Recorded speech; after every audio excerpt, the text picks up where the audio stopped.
Salad na ampalaya, Chinese version. Ang una kong ginawa nito ay nilamutak ko muna siya ng asin tapos hinugasan ng 2 beses. Pagkatapos, nilagyan ko siya, binabaran ko siya ng 10 minutes na hot water. Pagkatapos kong binabaran ng hot water, nisala ko at nilagay ko sa plastic. Tikim kasi kami ng aming kasama dito na Taiwan rin na gumawa siya ng ganito. Napakasarap kaya gumawa na rin kami nito. Ay paulit-ulit na namin ginagawa sa ampalaya ang ganitong klaseng recipe.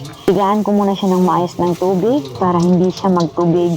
Tapos hinalo ko na sa kanyang mga ingredients.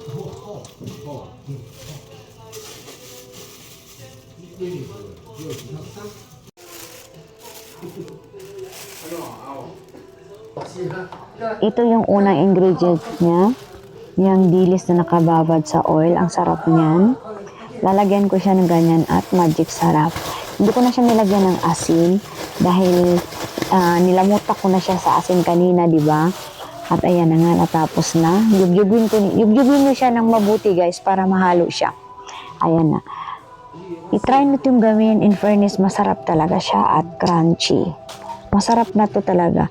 Ito na yung favorite ko na recipe sa ampalaya at paulit-ulit na rin namin itong ginagawa kaysa nilalagyan ng itlog. Yan. Thank you for watching, guys. Bye!